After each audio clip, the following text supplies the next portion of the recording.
Imagine this. A huge political figure makes one decision, and boom, an entire election landscape just completely reshapes itself. Yeah. Well, that's pretty much exactly what happened this week. Wednesday, July 30th, 2025, with former Vice President Kamala Harris and the 2026 California governor's race. That's a big one. It really is. So in this deep dive, we're going to unpack that announcement. Harris saying she will not run for governor of California in 2026. We'll look at the immediate fallout, maybe some reasons behind it, and, what it might signal for her future. Exactly. Her ambitions, the broader political picture, all of it. And we've got some good sources lined up. We do. We've pulled insights from places like the California Globe, People, Cal Matters, CBS News, CNN Politics, even the Jerusalem Post. A real mix. Yeah. And our goal, as always, is to pull out the key insights for you. Not just what happened, but really why it matters. Maybe with a few surprising bits along the way. Keep things interesting. Hopefully. Okay, so let's dive in. The big news itself, Wednesday, July 30th. Former VP Harris confirms it. No run for governor in 2026. And this ends, months of speculation, right? Especially after the 2024 presidential loss. Absolutely. And the timing, or rather the context, is important too. Remind us about that. Right. So the current governor, Gavin Newsom, he's term limited, can't run again. Meaning 2026 was already going to be an open race, no incumbent. Exactly, an open field. And it seemed, tailor-made for a major figure like Harris to step in. She was definitely seen that way. Before she made this announcement, the descriptions were clear frontrunner, even automatic frontrunner. The polls backed that up too, didn't they? They really did. She had a double-digit lead. Almost half of Democrats were saying they'd support her. Wow, half. Who was next? Former Congresswoman Katie Porter, but she was way back at just 11%. So, yeah, the thinking was if Harris jumps in, it pretty much clears the field. Other Democrats might just step aside. What does that kind of dominance, even before declaring, tell us? Well, it tells you a couple of things. First, maybe the Democratic bench in California, while talented, didn't have one single person ready to just, inherit the mantle immediately. Okay. And second, Harris, despite the 2024 loss, still carries enormous name ID and a built-in network. Her potential run wasn't just a factor. It was like the factor shaping the race. So her deciding not to run isn't just one less candidate. No, it's like removing the sun from the solar system, politically speaking. Everything starts moving differently now. That gravitational pull is gone. That's a great analogy. Mm-hmm. Okay, so she had this huge advantage, this seemingly clear path. How did she explain stepping away? What did she actually say? Well, her statement talked a lot about deep reflection. Over the past 6 months, she said, thinking about the best way for me to continue fighting for the American people, advancing her values and ideals. And she mentioned her connection to California. She did. She said, I love this state, its people, and its promise. It is my home. But then the key line. But after deep reflection, I've decided that I will not run for governor in this election. The core message seems to be about a shift, maybe. A different way of thinking about public service. I think so. She even said, our politics, our government, and our institutions have too often failed the American people, culminating in this moment of crisis. That's pretty strong language. Yeah, it is. Yeah. And then she followed up with needing to pursue change through new methods and fresh thinking. Committed to the same values, she said, but not bound to the same playbook. New methods and fresh thinking. That's the really interesting phrase, isn't it? What does that look like for someone who's been so deeply involved in the existing system? Right, the traditional path. And her bottom line was clear. For now, my leadership in public service will not be in elected office. So not running for anything right now. Seems that way. She said she looks forward to getting back out and listening, helping elect other Democrats, and that she'd share more about her own plans later. And we know she's not just fading away. She's kept key staff. Exactly. Senior aides like Sheila Nix, Kirsten Allen, Ike Irby are part of her new setup, this Pioneer 49 organization.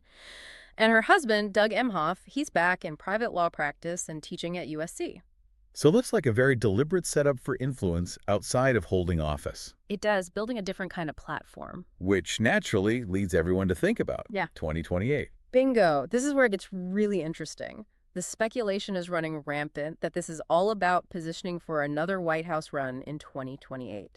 Because running for governor would complicate that. Oh, absolutely. It would almost certainly forestall a presidential campaign. Those things really need to kick into overdrive in early 2027. You just can't realistically launch a presidential bid while you're, governing California or just starting to. The timelines just don't match up. Not really. And sources are saying she seemed more interested in that national spotlight anyway, ever since the 2024 loss. Wanted to avoid getting, what was the phrase, caught up in the granularity of being governor. Yeah, that's it. Feeling she could have a bigger impact leading from the outside, as she put it. It's kind of like choosing between being the general directing the war versus the captain leading a specific battle. That makes sense. And she's been laying some groundwork, hasn't she?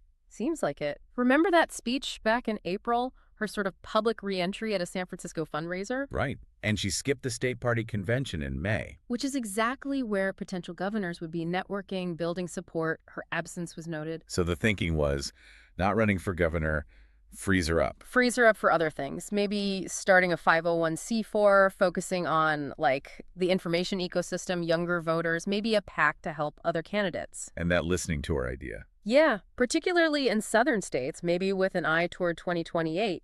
Plus, this timing lets her finalize things before, apparently, a fall book tour announcement is expected. Okay, but here's a twist. Even with those great poll numbers for governor, some Democrats back home in California were apparently a bit nervous. Nervous. About what? Worried about potential baggage from the 2024 campaign and whether she might be a drag on candidates in those really tight House races during the midterms. Ah, okay. So even though she was the frontrunner, maybe it wasn't seen as a guaranteed slam dunk, or at least not without potential downsides for the party. Exactly. It suggests the path wasn't quite as smooth, maybe, as just looking at the top-line poll numbers. Right. Which brings us back to the governor's race itself. Right. So she's out. What happens now? How's the field looking? Well, it's completely shaken up. As expected, those Democrats who might have stayed out if she ran. Like Kanalakis and Porter. Exactly. Lieutenant Governor Eleni Kanalakis, former Congresswoman Katie Porter, they're definitely still in. But others are in the mix too, or at least being talked about. Who else? People like former HHS Secretary Xavier Becerra, former LA Mayor Antonio Villaraigosa, former State Controller Betty Yee. The list goes on. It's suddenly a much wider field. And that's just the Democrats. What about the Republicans? They're in the race too. You've got prominent figures like Riverside County Sheriff Chad Bianco and former Fox News host Steve Hilton. So it's gone from a potential coronation to a free-for-all. Pretty much. And the reactions, as you'd expect, are all over the map. Democrats are reportedly, upset that her virtual lock on the race is now gone. Makes sense. Republicans, I imagine, are probably pretty pleased. You could say that. The Republican Governors Association's Rapid Response Director, Colin Crompton, basically said her political career is over, thanks to Trump, and she'd have been a disaster for California. Ouch. Strong words. Yeah. And Chad Bianco, the Republican sheriff running for governor, called it the first right decision in a career full of wrong ones.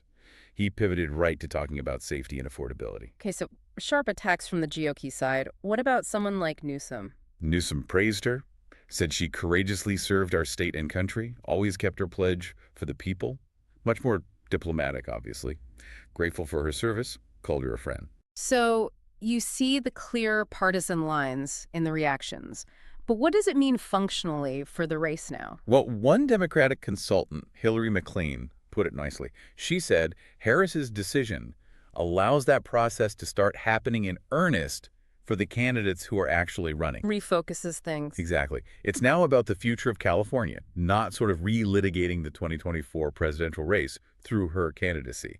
And you can bet the fundraising emails started flying immediately. Oh, I'm sure. So no clear frontrunner now. Nope. The consensus seems to be it's certainly going to take a while for any kind of frontrunner to emerge. Okay, so the California race is wide open. Let's pivot back to Harris in 2028. The governorship might have been the easy path in terms of just winning an election. Right, given her initial polling. But the presidential race in 2028, that looks far more uncertain for her. How so? What are the early signs? Well, some recent polling, and obviously it's very early, but it shows her only a few points ahead of Pete Buttigieg. And Governor Newsom and Congresswoman Alexandria Ocasio-Cortez are apparently within striking distance, too.